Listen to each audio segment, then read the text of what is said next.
Intelligent Psycho here, back with another stream, and this time I'm going over the reasons why the Philadelphia Eagles have been struggling against the struggling in the last 3 games, including in the Monday night overtime loss to the LA Chargers. And here we go. So, for those of you who did not see the Monday night game, which I'm pretty much sure everybody is, here are 6. I'm just going to tell you guys the 6 takeaways from their overtime loss to the Chargers. And despite a relentless pass rush, the Eagles turned the ball over 5 times in Los Angeles. As you see Nakobe Dean on the screen here trying to get after a injured, broken hand fracture on Justin Herbert. Yes, number 1, Philadelphia Eagles defense played lights out. The front dominated the line of scrimmage, sacking the quarterback, Justin Herbert, a career-high 7 times. Pressuring him on 68% of his dropbacks, a tremendous number. Jalen Phillips, Jordan Davis, 1.5 sacks. Morrell Jumbo, Byron Young, 1.5 sacks. Nolan Smith and Jalex Hunt, 2.5 sacks. And they all won big time up front. Zach Bond and Nakobe Dean were excellent in the blitz game. And the Eagles gave up some costly ground yards. Herbert playing with a cast on his broken left hand and had 66 yards on 10 carries. And he came up big late in the 4th quarter and in overtime with his legs. And Omarion Hampton had a big 18-yard run in overtime. And other than that, the defense was lights out, truly dominating at the line of scrimmage. Number 2 in the secondary, Kobe DeJean and DeJory Jackson were really good. Kudos to the guys in the back end, too. Marcus Epps started at safety and played well. And the tackling on this night was excellent. Cooper DeJean shut down the dangerous slot receiver Ladd McConkey, and he had 1 catch for 12 yards on 5 targets. Jackson had an interception and 2 passes defense. Great job. Number 3, Saquon Barkley had it going on. The running game showed some of the very positive signs, and Saquon Barkley led the way with 122 yards on 20 carries, including a 52-yard touchdown on a fake tush push presented by. And Hurts pitch left to Barkley on the 3rd and 1 play on the first play of the 4th quarter, and Barkley followed blocks from Jordan Mailata, Darius Cooper, and Dallas Goedert. And Eagles had success running to the edges. Hello? Running to the edges with Hurts under center a decent amount of time. Number 4, Britton Covey gives the return game a boost. Give Britton Covey some love. He's tough, he's elusive, and he has quickness and moves. And he averaged 18 yards on 3 punt returns and did damage in the open field. He was a nice boost and something to look forward to in his last month of the regular season. The Eagles have a weapon in the punt return game, and that is going to pay dividends. 5 giveaways from the Eagles offense. There was some freak moments like in the play in the first half where the Eagles were in the Los Angeles territory and 3rd and 3 and at the Chargers 21-yard line, and Jalen Hurts was picked off by Deshaun Hand on a pass over in the middle intended for running back Will Shipley, and then had the ball stripped away, recovered by Hurts, who then fumbled the ball back to the Chargers 43-yard line.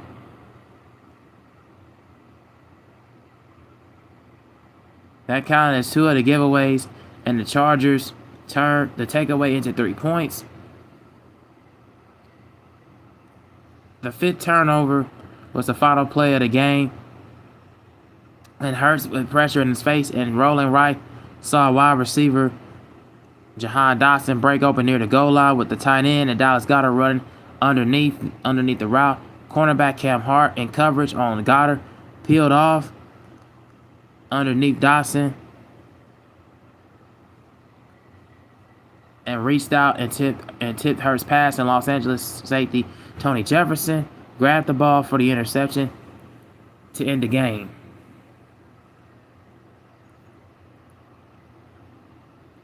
And at number 6, in the final takeaway, the winning formula did not add up on this night. And all season, the Eagles have been winning by limiting their turnovers and scoring touchdowns in the red zone. Philadelphia forced 3 takeaways. The one on that wacky play in the first half, and the discrepancy came back to cost the Eagles an inability to put the ball in the end zone inside the 20-yard line. And the one time late in the first half and then in the end of the game obviously made the difference on the scoreboard.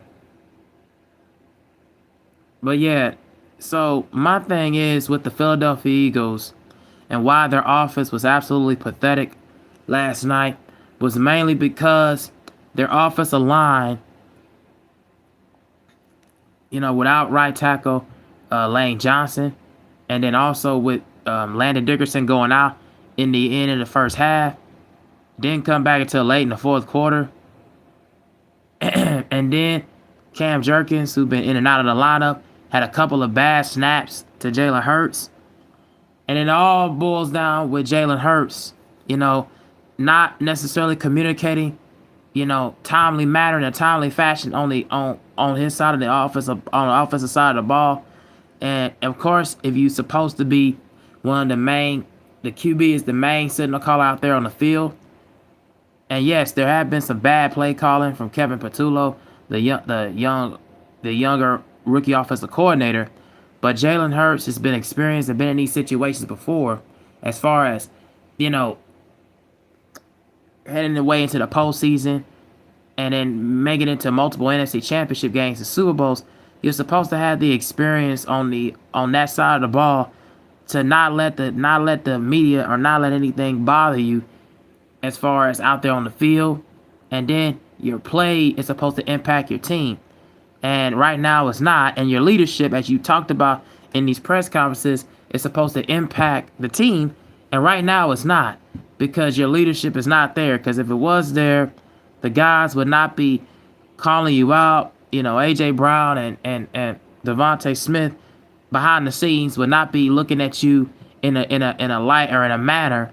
And then also you got to realize as far as the media scrutiny and guys calling you out, you would kind of handle that noise and put it under wraps. If you're supposed to be a top tier level QB, and no, people try to sit up here and say that he needs this extra motivation and motivation and extra boost of confidence. You don't need that if you're an experienced quarterback and you've been in the league for about 4 years, 4.5, 5 years. I can see if you're just coming into the league. No, you don't need that kind of prep and motivation or a pep talk to really get yourself together. No, you just need to play better. That's all that I'm seeing. And he's not playing well in these past couple of weeks. The turnovers. And that's a big problem on the offensive side, the lack of protection. And also the leadership, also not just from him, but also you would think from veteran guys like A.J. Brown and Devontae Smith. A.J. Brown has been combined for over 47 catches, 443 yards, and 6 total touchdowns in these past 3 games, and they've not been winning. So getting A.J. Brown the ball is not the problem. So anybody who keeps thinking that it's just insane. And also with Devontae Smith too, getting the ball to them is not the problem. The problem is they have not went back to basic, fundamental, sound football. When you get a big run by Saquon Barkley early on in the fourth quarter, what does that tell you? You need to run the ball to set up the pass to take so much pressure off of your offense, not to throw the ball after you get a big play in the run game on first down, and then all of a sudden you just throw the ball and it ends up being a tip interception. You didn't need to do that. That's just you're thinking too much and you're trying to do too much and you're trying to get all back in one play. You're not taking what the defense is giving you and dictating the defense. You're letting the defense led by defensive coordinator Jesse Mentors and this LA Chargers team dictate to you, and that was a problem. And then also another big problem that I saw in the offense, again, is no creativity. You call a couple like H-back inside zone runs or a couple of jump passes or passes in the intermediate, especially on second and third and long. But it's like, You didn't need to call like a long slant pass on 3rd and long, and you didn't need to really try to throw a hook route to the sidelines on 2nd and long. Why not try to throw a short pass? Why not try to run and then throw a short pass to make it an easier play? To make it an easier play, a concept on 2nd and 3rd down and 3rd and short, so you wouldn't have to be in these 3rd and longs, and have reliable on Jalen Hurts to make a superhero Aaron like throw to Devontae Smith. You didn't need to do that. That's just doing too much offensively and not taking and not dictating what the defense is giving you, and that's my problem with what the Eagles are doing. I just don't like what I'm seeing. I think it's just, to me, the lack of understanding what's around you, surrounding you. And yeah, your defense at combined is giving up a combined total in the last 3 games is giving up a combined of over 575 rushing yards, and on your side you only rushing for 284. That's bad. And average for the opposing team, average rush yards per game, it's like over 6.5 yards per carry. That's just bad. That's just bad fundamental technique defensively too. You're not playing up to your standard. And I don't think it's about luck. I don't think it's because of last year they got lucked up and win. I don't think it was that at all. I just think that you need to get back to the basics.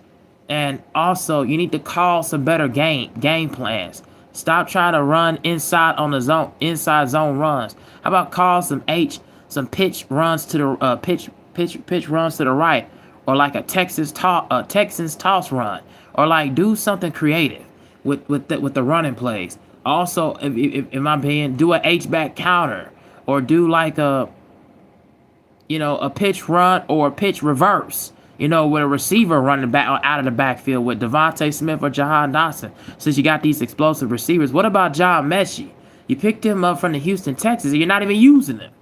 So you could do a lot of things in the run game. How about running with a fullback or something, or running with a tight end, or do a run with the tight end or something, just to try to be creative and predictable, so they can take the pressure off of the pass rush, so they wouldn't be applying it so much to Jalen Hurts.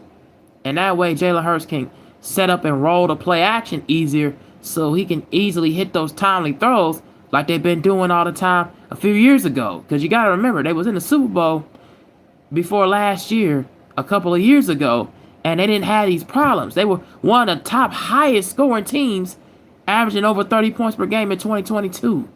Why? It's because they were able to generate explosive plays for 20-plus yards or more. And that was with Kellen Moore as the offensive coordinator. But when you don't have that no more, and also when you don't have these kind of game plans to develop and push the team further, that involves coaching. That involves Nick Sirianni. When you're not creative in the offense or creative in stopping the run defensively, that's coaching. Coaching has to be at the forefront, and Nick Sirianni, not just, the players, have to be called out because you're not creative with your offense.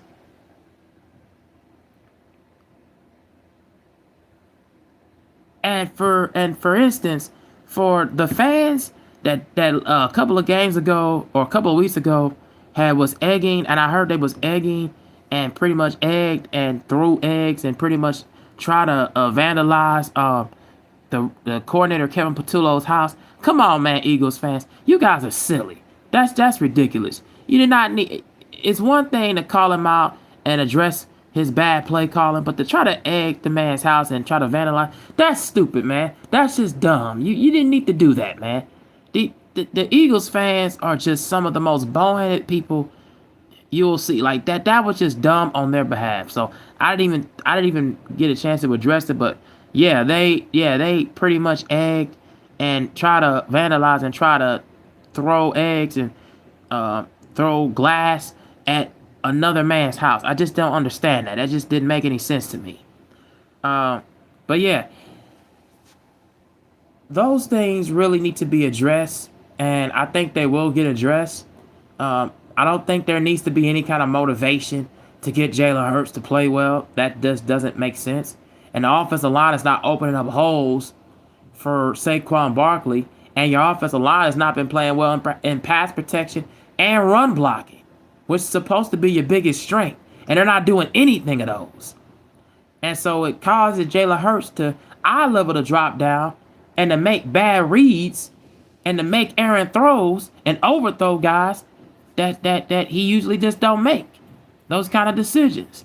And it's going to cause a lot of fans who don't watch the game and who don't watch the Eagles at all, who are just fans of just their own team, to just shit on them and criticize. But my thing is, they got to right the ship. They got to make, if they don't right the ship this season, it's going to be a whole big set of overhaul changes in the coaching staff. In my opinion. And I think they really going to need to address those things moving forward into the offseason. Probably you'll trade A.J. Brown. Probably get a whole new offensive line. Probably get some better secondary guys in the secondary. Maybe let go of Adoree Jackson. But at the same time, you might need to go address in the offseason and get some better offensive guys, offensive players. But that's just what I think was going to happen overall, and what they can do and what they can fix. They played the Las Vegas Raiders on Sunday, December the 14th. So hopefully they can right the ship and get that win over the Vegas Raiders. But the Glim is looking very, very shaky. It's a slippery slope. People are trying to assume that the Dallas Cowboys, which I'll make another video for another day, could come back and win a division. I don't see that happening. So, yeah, those are my thoughts so far about what is wrong with the Philadelphia Eagles and why they've been struggling. So I want to thank you guys for watching.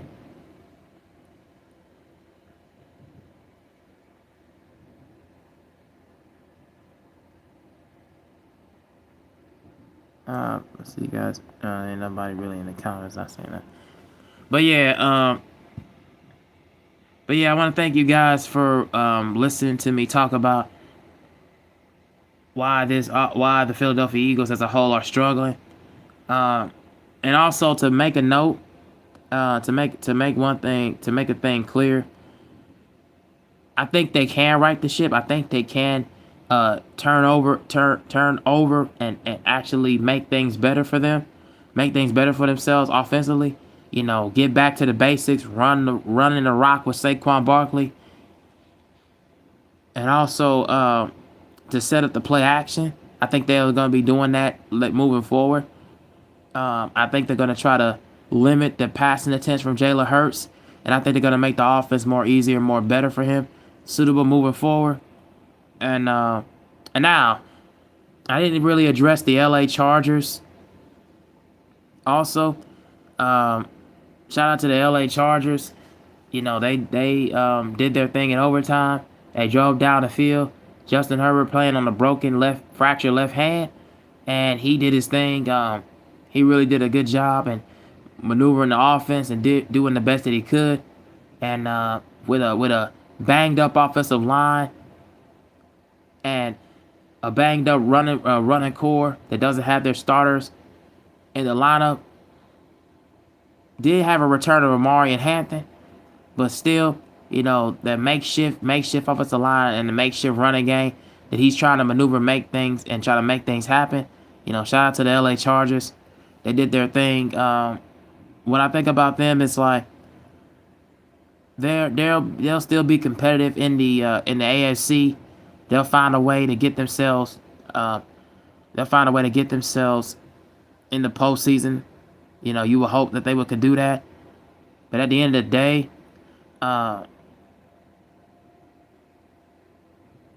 day, if you're the Eagles, you better right this ship. You better find a way to win the last 4 games, or at least win 3 out of the last 4 games. Because if not, then you're going to have a bigger problem on your hands than just the Cowboys. You might have a bigger problem on your hands and possibly not making the playoffs. And you don't want to have that happen, want that lingering on your down. So, all right, guys, that's all I have to say about this one. Tell me what you guys think about why the Eagles not just losing in overtime to the Chargers and why they've been struggling the past 3 weeks.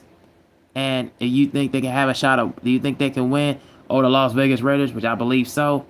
Tell me what you guys think down in the comment section about this stuff. All right, I'm gonna get on out of here. Peace.